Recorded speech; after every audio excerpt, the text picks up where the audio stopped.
What if everything you think you know about a public figure is only half the story? Not the polished interviews, not the carefully worded speeches, not the magazine covers or the documentary tears, but the moments that happened when the cameras were gone, when the doors were closed, when only the staff were watching. Because according to one former household employee, the version of Meghan Markle the world applauds was not the woman she served. Before we continue, please hit the like button, subscribe to the channel, and turn on the notification bell for updates. And that claim alone is enough to make people uncomfortable. This is not a fairy tale. This is not a hate piece. This is not a verdict.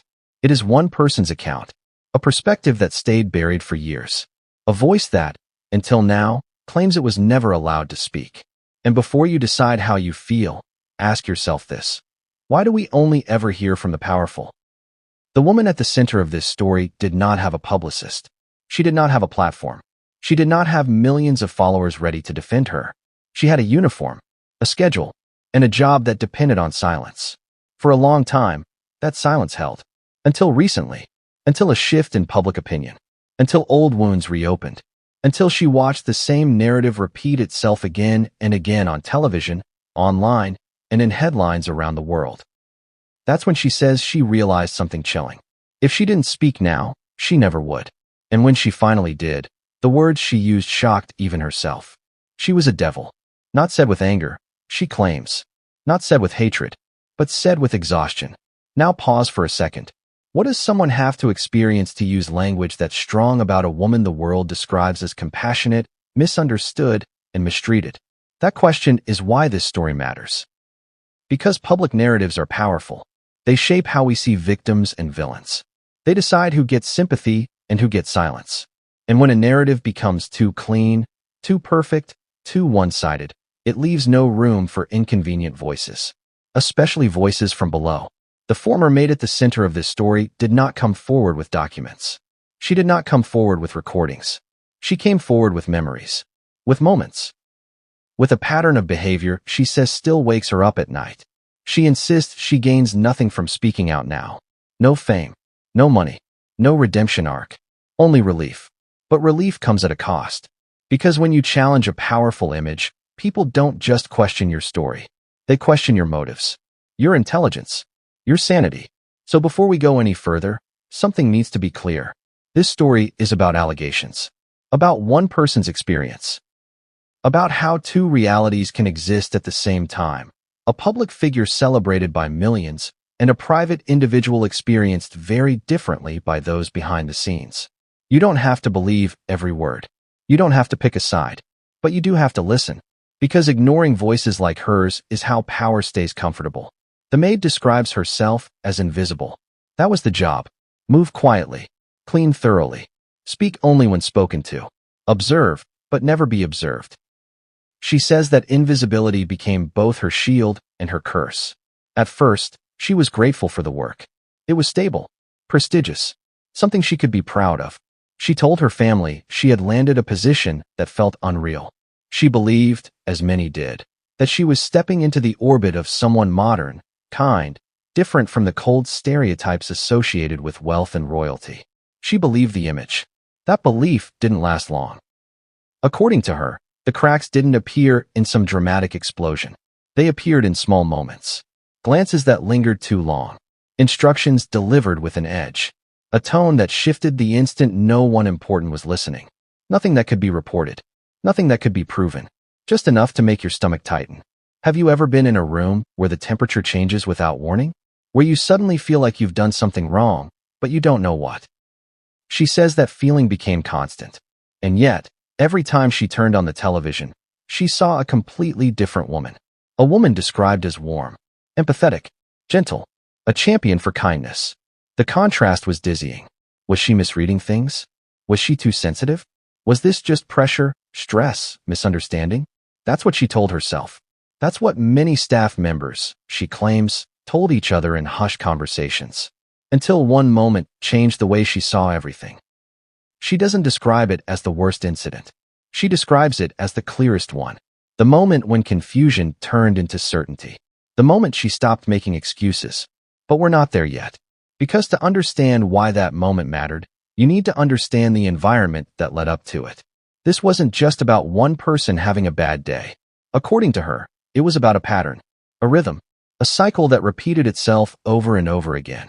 Charm, control, pressure, denial, public warmth, private tension, and the people caught in the middle were the ones with the least power to object. Staff members, she says, learned quickly how to survive. Some avoided eye contact. Some perfected silence. Some memorized routines so precisely that mistakes became nearly impossible. But perfection didn't guarantee safety. That's another thing she emphasizes. Doing everything right was never enough. And that realization is what made the job feel less like work and more like walking through a room filled with invisible wires. One wrong step, and something would snap. She insists there were days when nothing happened. Days that felt almost normal, even pleasant. Those days, she says, were the most confusing of all, because they made her doubt herself. They made her wonder if she was imagining the tension, if the earlier moments were exaggerations born from fatigue. Then, without warning, everything would shift again. A voice raised just enough to sting. A comment delivered with a smile sharp enough to cut. A look that communicated disappointment without saying a word. No witnesses who mattered. No evidence that lasted. Just impact. This is how power operates quietly, she claims. Not with screaming fits every day. Not with obvious cruelty. But with unpredictability. Unpredictability keeps people obedient. And that obedience, she says, was expected. The Maid describes an unspoken rule that no one ever wrote down, but everyone understood. Do not challenge, do not question, do not react. Your feelings were irrelevant. Your job was to absorb. What makes this story especially uncomfortable is how much it contradicts the public narrative. Because while headlines framed Meghan Markle as someone mistreated by an institution, this Maid says she witnessed someone who knew exactly how to wield authority within a smaller one. A private kingdom, where image mattered more than impact. Again, these are her claims. Her perspective. Her truth as she lived it. But even framing it that way raises an unsettling question. If institutions can harm individuals, can individuals also harm those beneath them? And if so, why is one story easier to believe than the other? As the Maid tells it, the imbalance wasn't just about status. It was about credibility. About who would be believed if something went wrong. She knew the answer long before she ever considered speaking up. Not her. And that knowledge shaped every interaction. Every smile that didn't reach her eyes. Every apology she swallowed. Every moment she chose silence over dignity. For years, she carried those moments quietly. She moved on. She rebuilt her life. She tried to forget. But stories have a way of resurfacing when the world insists on telling only one side. When she watched interviews where Meghan spoke about being misunderstood, about being silenced, about being treated unfairly, something inside her cracked. Not because she wanted revenge, but because she recognized the language. The language of victimhood can be powerful. It can also be selective. And that's when she says the word first crossed her mind. Devil. Not as a cartoon villain. Not as pure evil. But as someone who could hurt you without ever raising her voice. Someone who could make you feel small while appearing virtuous. Someone who could step into the light and be applauded, while others were left questioning their reality in the dark. That realization is what pulled her back into memories she had tried to bury. And it's where our story truly begins. Because the first day she walked into that house, she believed she was entering a place of opportunity. She had no idea she was stepping into a lesson about power, perception, and the cost of silence. And according to her, everything started to change the moment she met Meghan Markle face to face. But what happened on that very first day, and why it set the tone for everything that followed, is something she says she will never forget. And once you hear it, you may never see this story the same way again. What was supposed to be the beginning of a dream job quickly became the first step into a world she says was far stranger than she ever imagined. Imagine walking into a house that looks like it belongs in a magazine, walls gleaming, floors polished to a reflective shine, sunlight bouncing off crystal chandeliers, and the faint smell of fresh flowers in every hallway. It's beautiful, intimidating, and completely, utterly silent. That's what the Maid says she first noticed. The silence wasn't peaceful. It was heavy. You could feel it pressing against your shoulders as soon as the front door closed behind you. Not the kind of silence that invites reflection, but the kind that makes every small movement feel loud. Every breath, too audible. Every glance, too revealing. She tells us she thought it was normal at first, that maybe it was just protocol, that perhaps this was how high-profile households operated. After all, she was used to disciplined environments. She'd worked in upscale homes before, but nothing had prepared her for the kind of scrutiny this place demanded. From the very first moments, she recalls a subtle, unnerving detail. The way Meghan's eyes scanned the room when she first entered. Not a casual glance, not a welcoming look, but a quiet evaluation. Measuring, noting, deciding. And according to her, it was the kind of gaze that could make you feel invisible and exposed at the same time. Do you remember the first instruction you were given? You might ask. She does. Every word, every pause, every tone. She was told to unpack in a specific order, place items in precise locations, and memorize routines that were never written down. The voice delivering these instructions was calm, almost warm, but the expectation behind it was rigid, almost suffocating. Mistakes, she says, were not permitted, and they were never tolerated, even subtly. The first day passed with her heart pounding. Every room seemed like a test. Every surface she polished, every item she adjusted, felt like a judgment. She says she smiled politely, nodded when spoken to, and spoke only when necessary. Every word measured, every step calculated. By the afternoon, she noticed something she hadn't anticipated. Small, almost imperceptible gestures that hinted at a personality entirely different from the public persona. A sigh that wasn't audible to anyone outside the room, but spoke volumes to those inside. A glance exchanged with staff that suggested a hierarchy only they could see. The maid describes a duality she felt immediately. The world sees one woman, the staff see another. And then came the first test, she says. Not a test written on paper, not a test with instructions. A test of intuition, of obedience, of timing. She was asked to prepare a room for guests with details so minute they bordered on obsessive. Pillows perfectly aligned, drinks chilled to the exact temperature, lighting arranged to accentuate ambience but not glare. And as she worked, she felt the weight of observation pressing down. Not just from Meghan herself, but from the energy in the house, the unspoken expectation that nothing could go wrong. It wasn't long before she realized the rules were invisible but absolute.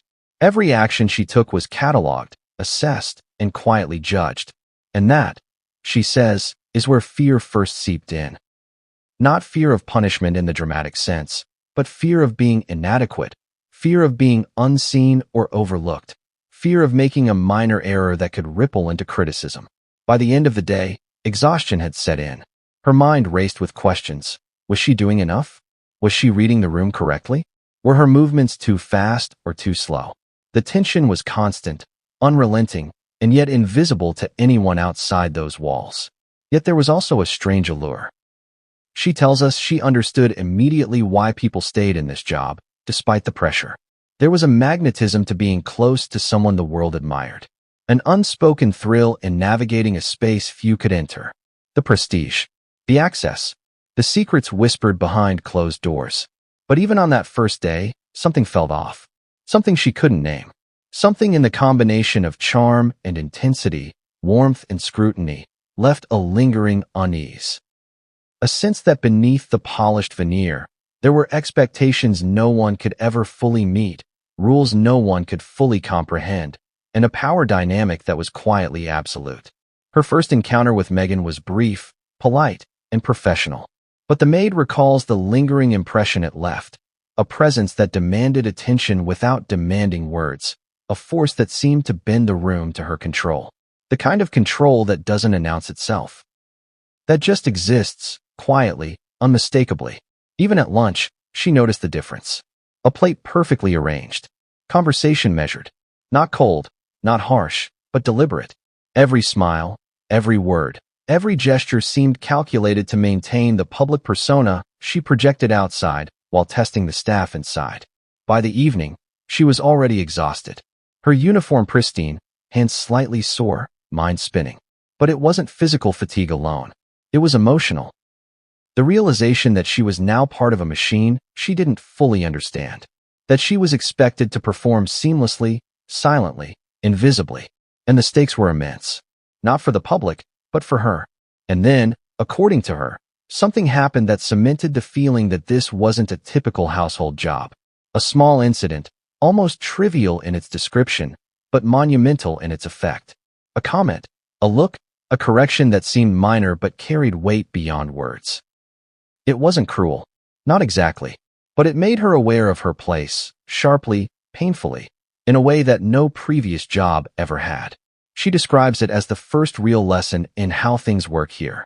How charm, authority, and expectation could combine to create a climate where one wrong move, even a tiny one, was magnified.